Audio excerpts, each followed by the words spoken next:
Hello, I'm Michael, and if you're here, it's because you're as attracted to fear as I am. The story starts with Carlos, a young 17-year-old Spanish student who has just joined Valdeolivas Secondary School, an old and isolated school in the small town of Alcalá de Henares in the Madrid region.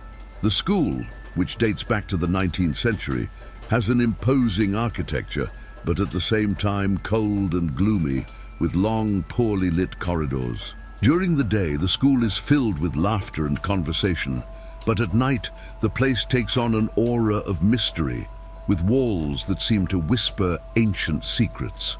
Carlos, curious and attracted by the school's reputation for being haunted, soon begins to hear gossip among the students about strange events that occur at night. Reports of ghostly laughter, doors that close on their own, and an invisible presence that seems to watch every corner of the building.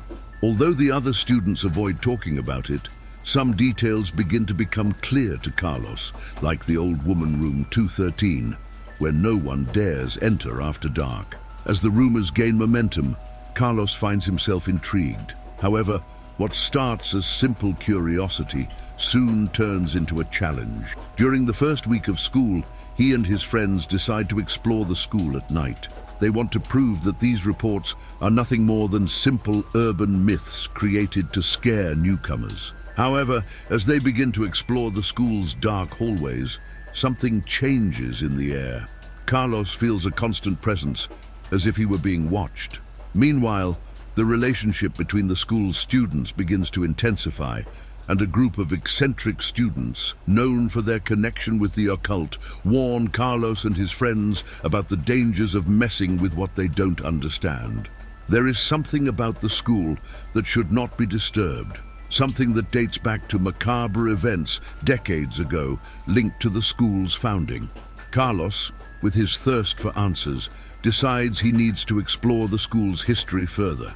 He begins researching old documents in the library and talks to the janitor, an elderly man who has worked at the school for many years. The caretaker, with a frightened look, tells Carlos that the room 213, it was the scene of a tragic event at the end of the 60s. A group of students mysteriously disappeared after entering the room, and since then, the school has been marked by inexplicable incidents. Tension rises as Carlos and his friends prepare to face what appears to be the school's biggest mystery, knowing that what they've found so far is just the beginning of something much more sinister. Night falls, and Carlos and his friends, now more determined than ever, gather at the school gates, ready to explore the mysteries surrounding the school. Room 213. As they enter, the building appears even darker, with the echoes of their footsteps mixing with the distant sound of the wind whistling through the broken windows. The dense, cold atmosphere surrounds them, and they feel increasing pressure as they progress through the dark corridors. Carlos, with his heart racing, leads the way, guiding the group towards the corridor where the famous room is located. Suddenly, the lights in the hallway flicker, and for a moment, everything goes out. A total silence takes over the place, interrupted only by the sound of the wind. When the light returns, they find themselves in front of a door that previously appeared to be closed, but is now slightly ajar. When they open the door, a cold wind hits them, as if an invisible force was trying to expel them. They enter cautiously, and the atmosphere inside the room seems frozen in time. Ancient relics, broken furniture and papers scattered all over the floor indicate that no one has been there for a long time. But as Carlos's friends explore, strange noises begin to fill the air, indistinct whispers, almost as if someone is calling his name. Carlos feels a sensation of vertigo, as if time is distorting. He tries to maintain control, but soon an invisible presence begins to manifest itself. He briefly sees a shadow moving out of the corner of his eye, but when he turns around, it disappears. His heart beats wildly, and he begins to question his decision to enter the room. Carlos's friends begin to walk away, each feeling a growing sense of dread, and the tension within the room becomes unbearable. An invisible force separates them, and the room begins to transform before their eyes, becoming increasingly cold and oppressive. The door they entered closes on its own with a bang, locking them inside. Among Carlos's friends, there are Lucia, a student who has always had an inexplicable attraction to mysterious and hidden places. She, with her voracious curiosity, is the first to begin researching the school's history in search of deeper answers. She discovers, through old diaries and files, that Room 213 was the site of an ancient occult ceremony held by a group of students at the school in the 1960s. The ceremony was reportedly interrupted by a tragic accident, and the spirits of those who participated still haunt the school. Lucia's discovery becomes vital to understanding what is happening, but it also increases the feeling that the school is not just haunted. Something darker and deeper is at play, and what began as an investigation of curiosity soon becomes a fight for survival. As the others try to find a way out, Carlos begins to notice that time in the room seems to work differently. The walls close in on him and the room feels tighter and tighter. A scream echoes, but when he turns around, no one is in the same place anymore. The invisible presence, a vengeful entity from the past, begins to surround them, and Carlos realizes that in order to escape, they need to understand what really happened in that room. Lucia, her nerves on edge, screams for answers, but the room swallows her in a wave of negative energy. Carlos is left alone, desperately trying to remember everything he learned about his past at school. As Carlos desperately tries to understand what is happening, he feels an increasingly strong and terrifying presence. Suddenly, a terrifying vision paralyzes him. He sees the ghosts of the missing students, shrouded in shadows, floating around the room. They are distorted, their facial expressions frozen in agony, as if they are trapped between the world of the living and the dead. In the midst of the chaos, a voice whispers Carlos's name, and he realizes that he is being called by something or someone. He follows the voice, moving towards a wall, which appears to have been recently built. When it touches the wall, the surface dissolves, revealing a secret passage that leads to an underground room hidden beneath the school. The secret passage leads Carlos to a room that shouldn't exist. There, he finds an old library with books perched on dust-covered shelves. The air is heavy, and he feels something dark and evil watching him. Carlos finds a book that seems to be the central point of everything, an old diary of a student who participated in the occult ceremony. The pages reveal that during the ceremony, the student summoned an evil entity, and something went terribly wrong. They tried to stop, but the ritual was not completed, leaving the spirits of those involved trapped in the school. Upon reading the words from the diary, Carlos feels a wave of guilt, as if he had inadvertently released these spirits upon entering room 213. Sadness and despair wash over him, as he now knows that his friends are in danger, and he is the only one who can do something to stop evil from spreading. Suddenly, the library door closes by itself, and a gigantic shadow begins to form on the wall in front of Carlos. He realizes that the entity invoked by the students is still alive, and more than that, it is aware of Carlos's presence. The revelation is shocking. The ghosts are not just victims, but also parts of a force that is feeding on the fear of the living. Carlos, now with the weight of responsibility on his shoulders, must confront the entity, free the trapped souls, and at the same time find a way to save his friends before the spirit completely takes over the school. The tension reaches an unsustainable point, and Carlos feels that his time is running out. The entity begins to physically manifest, taking shape and advancing towards you as the whispers grow into a deafening scream. Carlos, now completely immersed in the fight for survival, feels the weight of terror enveloping him. He is in a state of panic, but at the same time, an unexpected courage begins to emerge within him. When facing the entity, he realizes that to win, he cannot act out of pure fear. He needs to find an emotional strength within himself, something that connects him to his own past and to what really matters. With pressure mounting, Carlos decides that the only way to break the school's cycle of torment is to directly confront the entity. He remembers the diary he found, where the previous students had made an attempt to stop the ritual, but failed. The key was in the intention. The students had not finished the ritual, and without that, the entity remained a prisoner between the world of the living and the world of the dead. Carlos, with his heart racing and his hands sweaty, decides that he needs to complete the ritual, but this time he will not invoke the entity. On the contrary, he will seek to close it forever, using the knowledge gained from the diary. As Carlos prepares to complete the ritual, he is forced to confront his own fears. He remembers a moment in his childhood when he had to face something similar, a recurring nightmare that tormented him, but which, when faced head-on, dissipated. This moment of reflection, this personal overcoming, makes you understand that it is not fear, but the courage in the face of it that will help you win. With a renewed sense of determination, Carlos begins preparing the site. He uses the diary as a guide as he tries to dispel the evil energy emanating from the room. His friends, who were lost in a kind of trance, begin to slowly awaken, confused and terrified.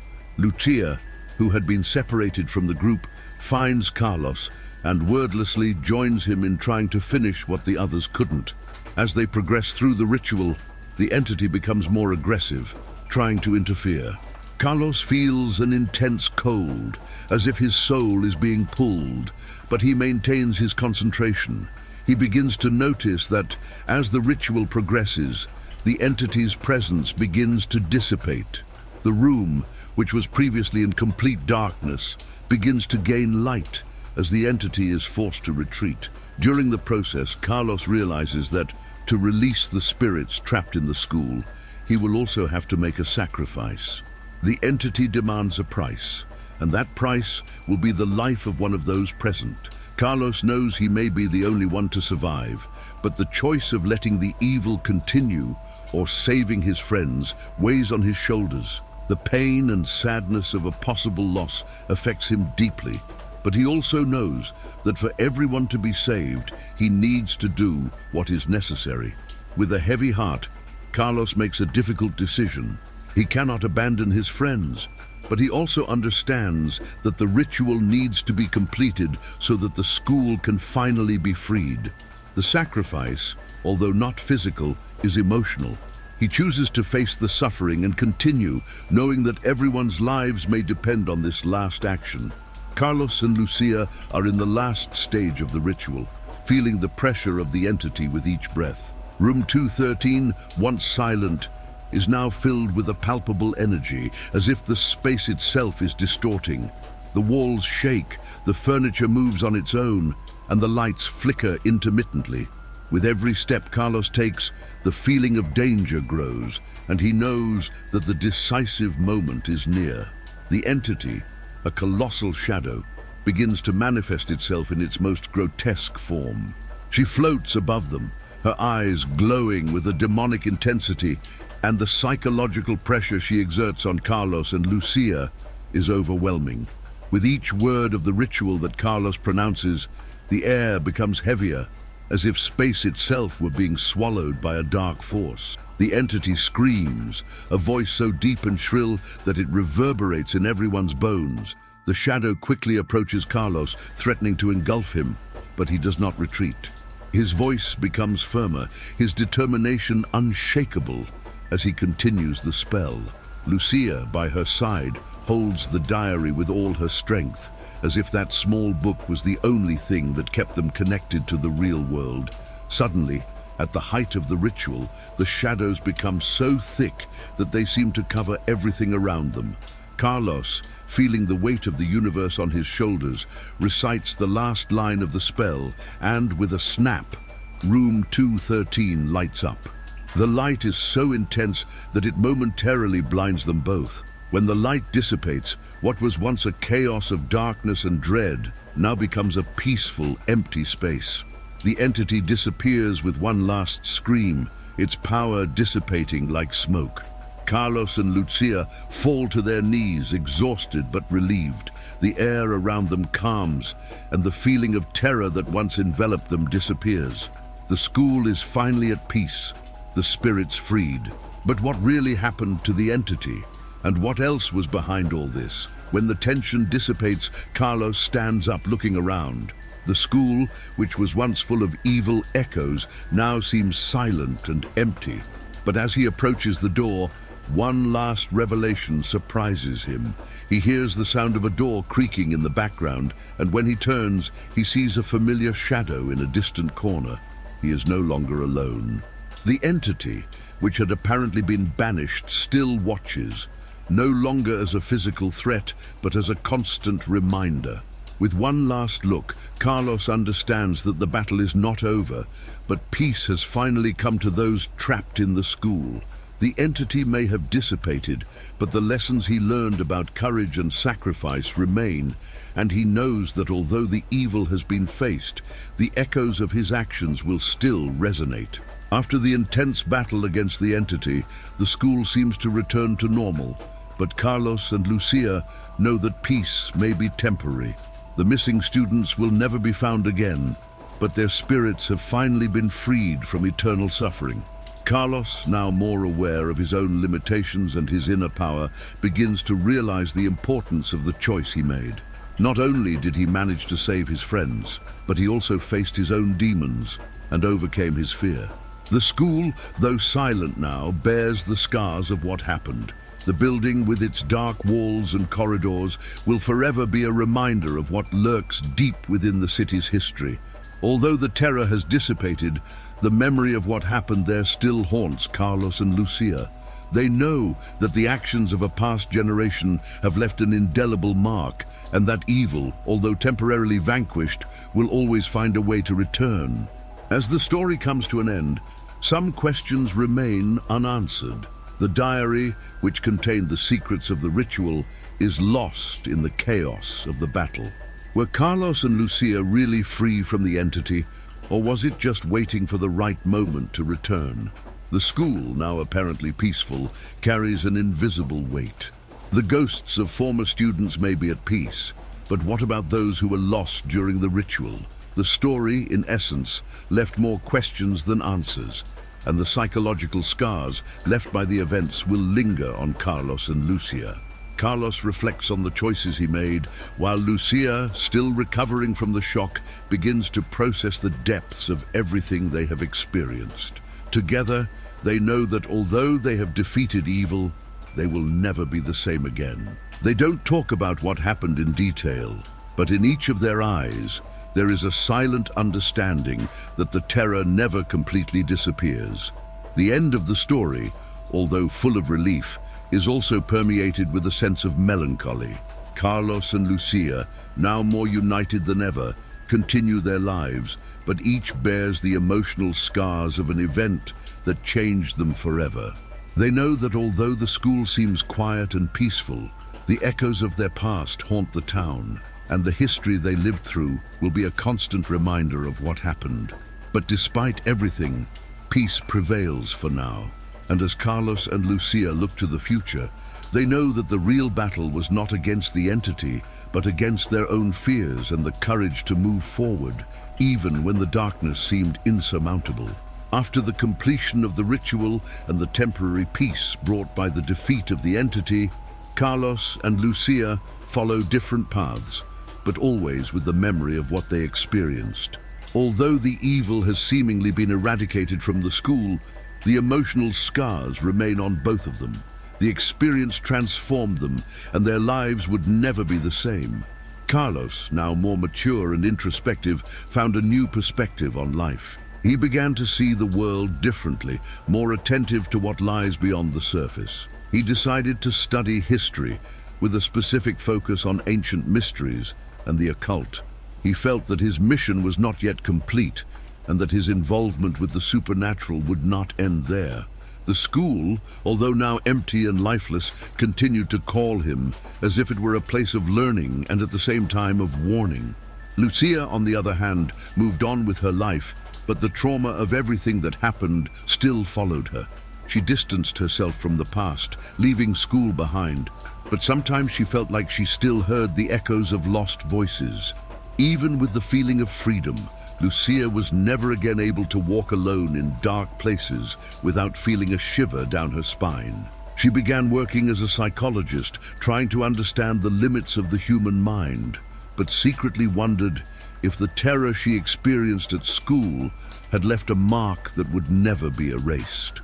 The deepest lesson in Carlos and Lucia's story is the importance of courage in the face of fear and the need to face adversity, not only external but internal.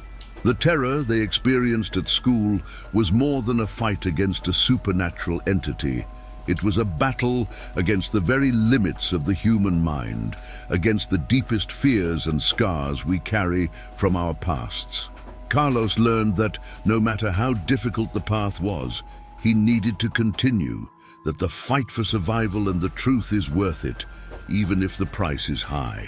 He understood that evil never completely disappears, but that by confronting it head-on, we can find temporary peace, a respite from the chaos. Lucia, in turn, learned that although the shadows of the past can haunt us, true strength lies in our ability to move forward, to not allow fear to determine who we are. She discovered that by facing pain and suffering, we can grow, learn to deal with the unknown, and eventually find freedom. Before we continue, if you like my content, leave a like, subscribe to the channel, and tell me in the comments at what time do you dare to listen to these macabre stories. Now, without further interruptions, let's move on to the next story. In a quiet town in the south of France, there is an ancient and imposing school, the Lycée de Saint-Michel, which seems to exude an aura of mystery. Built in the 19th century, the building has a long and apparently peaceful history. His students, although respectful, always talk about the empty hallways and the shadows that move without explanation. Many, however, ignore these stories as just teenage superstitions. Marie, a senior, has always been skeptical of these legends. Intelligent, curious, and focused on studies, she never paid much attention to rumors about school. But everything started to change when, on the eve of a school holiday, Marie and her friends were tasked with cleaning an old room at the school for a school event. The room, which was never used, was at the back of the building, a wing that was rarely visited by students. When they entered the room, a feeling of cold ran through everyone's bodies. The air felt heavy, and there was something peculiar about the atmosphere, as if the place was holding secrets that no one should know. They started to clean up, but soon realized something was wrong. Lights flickered erratically, and inexplicable sounds appeared out of nowhere. With each step, the feeling of being watched increased. Some of the more sensitive students began to become visibly nervous. However, Marie, maintaining her rational stance, insisted that it was all just a psychological game, until a dark figure appeared at the room's door. The figure's gaze was piercing, and it seemed as if it observed everyone with a supernatural intensity. As the figure moved toward them, panic quickly spread, but as she turned to warn her friends, Marie noticed that no one else was there. Everyone disappeared, leaving her alone, lost and not knowing what to do. Something was deeply wrong, and Marie didn't know how to escape the shadows that now surrounded her. Marie, now completely alone in the room, frantically looked around. The silence, which had previously seemed harmless, was now oppressive. The feeling of being watched intensified. She felt like there was something more to high school, something that wasn't human, something that was waiting to be discovered. The clock on the wall seemed to have stopped, and the cold intensified with each breath. Trying to remain calm, she left the room and headed towards the hallway. Darkness seemed to swallow the room as she walked, and her footsteps echoed around every corner. The school, which was normally full of laughter and voices, was now empty, as if time had stopped. Marie tried calling her friends, but her cell phone signal didn't work, and the line was completely dead. With each step, the feeling of discomfort increased. As she walked through the halls, a door opened in front of her by itself. Curious, Marie entered the room, which was only lit by a dim light. Inside the room, the air was filled with the smell of mold and something else, a sense of decay that seemed to have accumulated over the years. In the center of the room, there was a large antique mirror with an aged gold frame. As she approached him, Marie noticed something strange. The reflection did not show his image, but rather a shadowy figure with piercing eyes and a distorted smile. She took a step back, terrified, but the figure in the mirror moved with her. The cold air enveloped her, and without thinking, Marie tried to flee the room.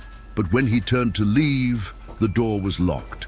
The walls began to close in, and the sound of his missing friends' voices began to echo in his mind. The figure in the mirror, now closer, seemed to smile even more, as if he knew something she didn't want to understand. Panic set in for Marie as she frantically knocked on the locked door.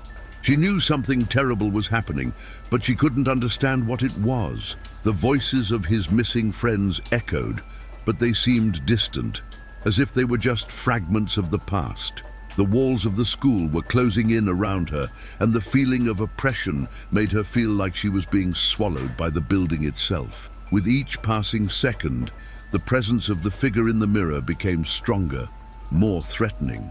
That was when the light from the mirror began to distort. The shadowy figure smiled more forcefully, and his eyes shone in an indescribable way. The mirror no longer reflected the room in front of it, but another reality, a deep darkness, like an endless abyss. Marie, not knowing what else to do, moved towards the mirror as if something inside her was pulling her. When she touched the cold glass, a deafening crash enveloped her. The mirror was no longer solid. It gave way under her touch, like a thin film of broken glass, and suddenly she was pulled inside. Everything was in total darkness. Marie was now in a space that no longer had form, a void of nightmares and shadows.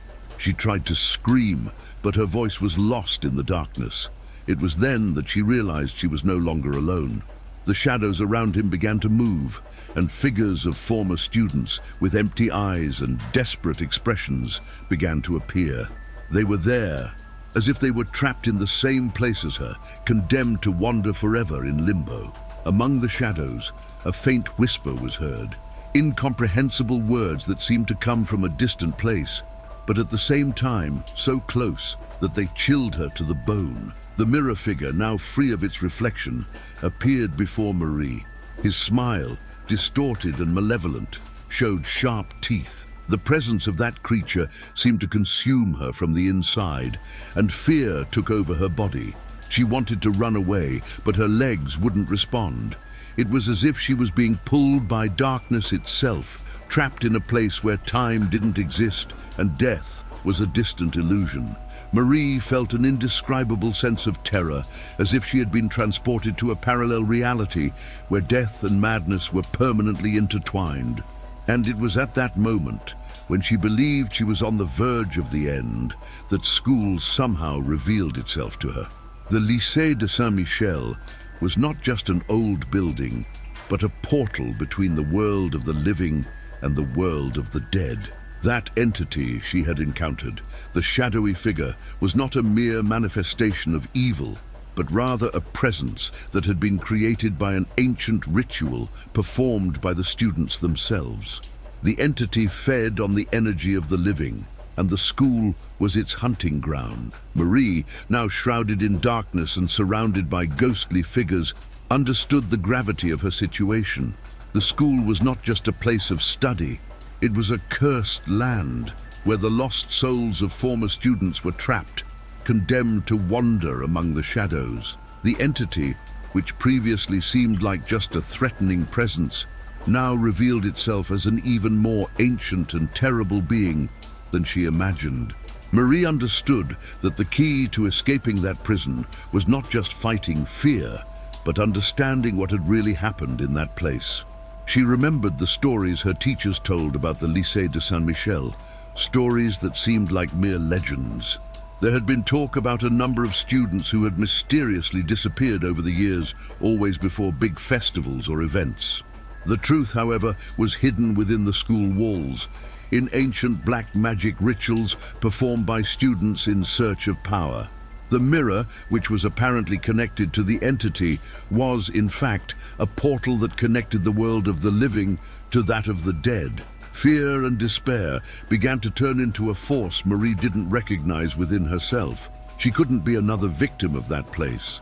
She needed to act, and to do so, she would need to break the cycle that had imprisoned those who, like her, had ventured there. The first step was to confront the entity and understand the nature of the evil that consumed it. She remembered an old book of legends that her grandfather had given her when she was a child. In it, there was a story about how souls can be freed, but only by those who truly understand what keeps evil alive. From this revelation, Marie felt there was something she could do.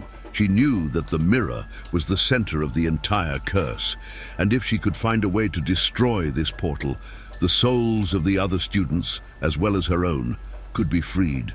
The creature watching her with its cruel smile knew this, and Marie realized she was being tested. She needed to resist fear and hopelessness to have any chance of survival. Determined, she advanced towards the mirror. The shadows around her tried to pull her into the abyss, but Marie didn't hesitate. She knew she needed to destroy the object that connected the two worlds. With a final effort, she touched the mirror once more, but this time she wasn't pulled in. Instead, the surface of the mirror fractured, shattering into 1,000 pieces. When the mirror broke, the entire school seemed to shake. The entity's presence began to weaken, and the shadows that once surrounded it began to dissipate. Trapped souls, including those of their missing friends, began to disappear, finally freed. Marie felt a wave of heat run through her body, as if she were being returned to her world. The school, now seemingly silent, began to transform. The heavy, icy air dissipated, and the feeling of claustrophobia was replaced by an almost comforting lightness. Marie, although exhausted, was alive.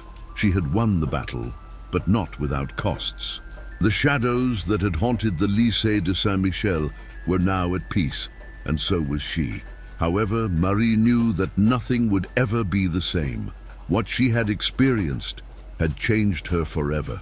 The morning light timidly penetrated the windows of the Lycée de Saint-Michel, as if the sun was hesitant to illuminate what had happened that night. The building seemed silent, finally freed from the oppressive presence that dominated it. The air, now fresh and clean, contrasted with the tension Marie had felt in the previous hours. She was alone, but not completely. Something inside her had changed, as if the experience had left indelible marks that she could never erase. She walked through the silent halls of the school, the echoes of her footsteps filling the void. The other students, who used to walk those same hallways, were now absent, as if their lives had been cut short without warning. But Marie knew that somehow she had freed not only herself, but also the souls trapped in that prison. The school now seemed like just an empty place, without the shadow energy that had consumed it. As you passed the room where it all started, the broken mirror was still there, now just a pile of broken glass. The light seemed to shine more brightly on the pieces scattered across the floor. The mirror, which had once been the portal between the worlds, now seemed insignificant, a simple broken object that no longer had power over anyone. But as Marie approached the shards, a cold sensation enveloped her again, and a last vision of the shadowy figure briefly appeared in her mind. She blinked, and the image disappeared, leaving her with a feeling of relief, but also of uneasiness. The school, now apparently normal, was devoid of any sign of the presence that previously dominated it. However, what Marie felt was not simple relief. It was as if she had crossed a threshold, something irreversible. The school was peaceful, but she knew the scars of her experience would stay with her forever. Although he had freed souls, the experience had left a deep mark within him. She would never be the same. The history of the Lycée de Saint-Michel would be remembered, but not as a legend. This was not just a tale of horror, but something real and incomprehensible, a piece of the abyss that, for a brief moment, opened before her. The feeling that evil was not completely defeated, but merely dormant, persisted in his mind. She would never forget what happened that night. Upon leaving the Lycée de Saint-Michel, Marie knew that what she faced there had transformed her, but it had also strengthened her. The shadows that once terrified her were now just distant memories. However, she couldn't help but feel a strange sensation that something was lurking, just waiting for the right moment to manifest itself again. She returned to her life, but deep down, she knew she had learned something that no book or teacher could teach. The world around her seemed the same, but she no longer looked at it with the same eyes. Every shadow, every dark corner, seemed to hide something she already knew well. Evil never completely disappears. He hides, waiting for the right moment to emerge again. Marie, now more mature and more aware of what the world could hide, was never the same girl again. But she was ready to face any challenge that came because she knew that deep down, the shadows were real. But so could the courage to face them. The Lycée de Saint-Michel, finally at peace, would go on its way. But for Marie, the terror she faced would never be completely forgotten. The years passed, and Marie moved on with her life, but the Lycée de Saint-Michel never left her memory. Sometimes in her dreams, she returned to walking through the empty hallways of the school, as if she were called to face what was left behind. But she knew, with a clarity she would never lose, that any darkness could be faced. And so, the story of the school and its shadows, the mirror and the lost souls, was passed down from generation to generation, as a reminder of the invisible forces that coexist alongside reality. Marie knew the terror would never completely disappear.